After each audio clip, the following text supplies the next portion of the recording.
নমস্কাৰ বন্ধু আৰু বান্ধৱীসকল, আজিৰ এই ভিডিঅ'টোৰ জৰিয়তে আপোনালোকৰ লগত আলোচনা কৰিম 2025 চনৰ মাৰ্চ মাহৰ পৰাই কিন্তু আপোনালোকৰ জিঅ' টেগিং সম্পূৰ্ণ হৈছিল। তাৰ লগতে কিন্তু আপোনালোকে যিসকল হিতাধিকাৰী আপোনালোকে ই-KYC সম্পন্ন কৰিছিল, তাৰ পাছতে কিন্তু আপোনালোকৰ যদি ভেৰিফিকেশ্যন প্ৰক্ৰিয়া, সেই ভেৰিফিকেশ্যন প্ৰক্ৰিয়া আমাৰ গোটেই অসমখনত আৰম্ভ হোৱা নাছিল। এতিয়া বৰ্তমান কিন্তু আপোনালোকে যিসকল হিতাধিকাৰী আপোনালোকে ভেৰিফিকেশ্যন প্ৰক্ৰিয়াটো আপোনালোকে কমপ্লিট কৰিছে, অৰ্থাৎ এই লিষ্টখনত আপোনালোকৰ নাম থকা মানে আপোনালোকে জিঅ' টেগ ঘৰৰ যিটো প্ৰথম কিস্তি টকা আছে সেই পইচাটো কিন্তু আপোনালোকে লাভ কৰিবলৈ সক্ষম হ'ব।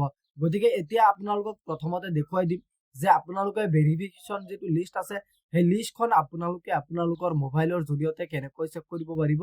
এতিয়া আহক আমি ভিডিঅ'টো আৰম্ভ কৰোঁ আৰু আপুনি ভিডিঅ'টো সম্পূৰ্ণ প্ৰথমৰ পৰা শেষলৈ চাব।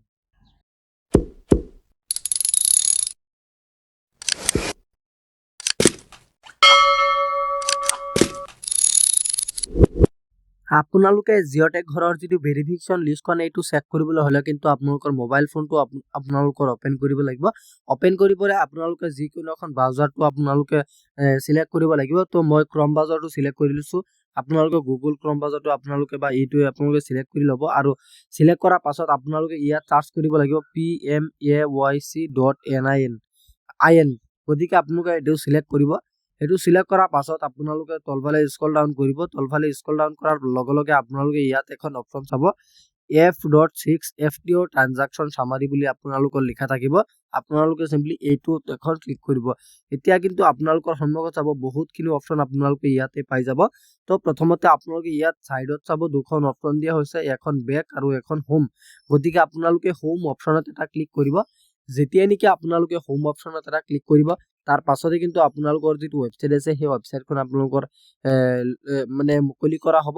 আৰু আপোনালোকে ইয়াত চাব যে ABCD আখৰেৰে কিন্তু আপোনালোকৰ বহুতখিনি অপশ্যন কিন্তু আপোনালোকে ইয়াত দিয়া হৈ আছে ABCDE এনেকৈ কিন্তু আপোনালোকৰ ABCD আখৰত বহুতখিনি অপশ্যন দিয়া হৈ আছে। আপোনালোকে কি কৰিব, একেবাৰে তলফালে স্ক্ৰল ডাউন কৰিব। একেবাৰে তলফালে যেতিয়া আপোনালোকে স্ক্ৰল ডাউন কৰিব, ইয়াত আপোনালোকে চাব I নম্বৰত লিখা আছে আৱাজ প্লাছ ৰিপৰ্ট আৰু 3 নম্বৰত আপোনালোকৰ লিখা আছে আৱাজ প্লাছ কেটেগৰী ৱাইজ ডাটা চামাৰি। গতিকে আপোনালোকে ইয়াত এখন ক্লিক কৰিব যিসকল ব্যক্তিয়ে নেকি আপোনালোকে জিঅ' টেগ ঘৰৰ ভেৰিফিকেশ্যন লিষ্টখন আপোনালোকে কমপ্লিট কৰিছে। আৰু আপোনালোকে ইয়াত চাব যে অল ষ্টেট বুলি আপোনালোকৰ লিখা থাকিব, ইয়াত অল ষ্টেট আৰু আপোনালোকে আসামটো চিলেক্ট কৰি ল'ব। গতিকে যিহেতু মই অসমৰ হ'ল, অসমটো মই চিলেক্ট কৰি লৈছোঁ। আপোনালোকে আসামটো চিলেক্ট কৰাৰ লগে লগে কিন্তু বা আপোনালোকৰ ষ্টেটখন আপোনালোকে চিলেক্ট কৰাৰ লগে লগে কিন্তু আপোনালোকৰ মানে যিটো ডিষ্ট্ৰিক্ট আছে ডিষ্ট্ৰিক্টখন আপোনালোকে চিলেক্ট কৰিব লাগিব। মই এক্সাম্পলৰ কাৰণে বা আপোনালোকক দেখুৱাবৰ কাৰণে যিকোনো এখন মই ডিষ্ট্ৰিক্ট চিলেক্ট কৰি লৈছোঁ। সেইটো চিলেক্ট কৰাৰ পাছত কিন্তু আপোনালোকৰ মানে যিটো হেৰি হয় ব্লক হয়, সেই ব্লকখন কিন্তু আপোনালোকে চিলেক্ট কৰি ল'ব। যিহেতু মই ব্লকটো চিলেক্ট কৰি লৈছোঁ, তাৰ পাছত আপোনালোকৰ মানে যিটো গাঁও পঞ্চায়ত আছে সেই গাঁও পঞ্চায়তখন আপোনালোকে চিলেক্ট কৰি ল'ব। সেইটো চিলেক্ট কৰাৰ পাছত আপোনালোকে তলফালে স্ক্ৰল ডাউন কৰিব আৰু আপোনালোকে ইয়াত চাব যে এখন অপশ্যন আছে ছাবমিট বুলি।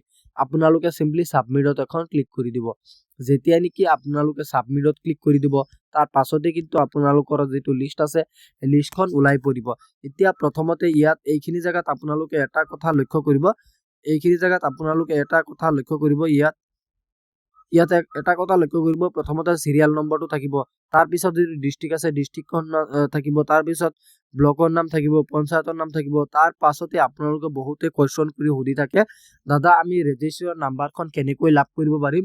এতিয়া কিন্তু আপোনালোকে ৰেজিষ্ট্ৰেশ্যন নাম্বাৰখন আপোনালোকে উলিয়াব পাৰিব। আৰু এই ৰেজিষ্ট্ৰেশ্যন নাম্বাৰ দি কিন্তু আপোনালোকে যিটো ষ্টেটাছ আছে জিঅ' টেগ ঘৰৰ সেইখন আপোনালোকে চেক কৰিব পাৰিব। আপোনাৰ নামত কিমান টকাৰ কিস্তি আহিছে, কেতিয়া আহিব, কোন তাৰিখে আপোনালোকে ফটোখন মাৰি দেখুৱাই দিছিল বা আপডেট কেতিয়া হ'ব, মানে আপুনি কিমান টকা লাভ কৰিছিলে, কেই তাৰিখত লাভ কৰিছিলে, গোটেইখিনি কিন্তু আপোনালোকে ডিটেইলছটো পাই যাব। তো ৰেজিষ্ট্ৰেশ্যন নাম্বাৰখন আপোনালোকে মনত ৰাখিব বা স্ক্ৰীনশ্বট মাৰি আপোনালোকে ৰাখি দিব পাৰে। তাৰপিছত বেনিফিচিয়াৰী যিটো নাম আছে বেনিফিচিয়াৰী নামখন আপোনালোকে চাব, ফাদাৰ্ছ নেমটো চাব, গোটেইখিনি কিন্তু আপোনালোকে চাই ল'ব। আৰু কেটেগৰীটো আপোনালোকৰ ST আছে, প্ৰায়ৰিটি 1 2 3 এনেকৈ আপোনালোকৰ গোটেইখিনি দিয়া হৈ আছে। তো আপোনালোকৰ ইয়াত আৰু কোনো প্ৰব্লেম নাই।